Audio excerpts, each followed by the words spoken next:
తిరుపతి వెళ్తున్నాం అని పనమ్మాయి చెప్పిందంట. సరే ఇదిగో ఈ 100 రూపాయలు దేవుడి వరకు చేరేలా చూడు అని ఓనర్ అమ్మ 100 రూపాయలు తీసి తన చేతిలో పెట్టింది. వెంటనే తన కొంగుకి ఆ 100 రూపాయలు కట్టేసుకుంది పనమ్మాయి. కుటుంబంతో సహా రైల్వే స్టేషన్ రీచ్ అయిపోయింది తిరుపతికి ట్రైన్ ఎక్కడానికి. రైల్వే స్టేషన్లో ఒక ముసీలావిడ అడుక్కుంటోంది. నేను తిని 3 రోజులైందమ్మా, డబ్బులేం వద్దమ్మా, కొంచెం అన్నం పెట్టించమ్మా అని ప్రాధేయపడింది. ఆమెని చూసి మనసు కరిగిపోయింది ఈ పనమ్మాయికి.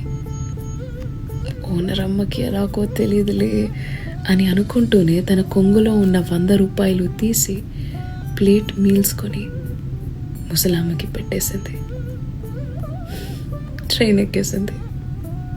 అదే సమయంలో నిద్రిస్తున్న ఓనరమ్మ కలలోకి సాక్షాత్తు శ్రీ వెంకటేశ్వర స్వామి దర్శనమిచ్చి, నువ్వు పంపిన 100 రూపాయలు నా వరకు చేరుకున్నాయి అని చెప్పారంట.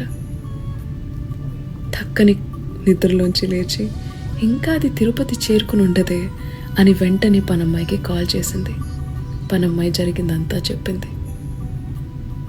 అప్పుడు అర్థమైంది ఆవిడకి, మానవ సేవే మాధవ సేవని. చిన్న కథ నచ్చిందా?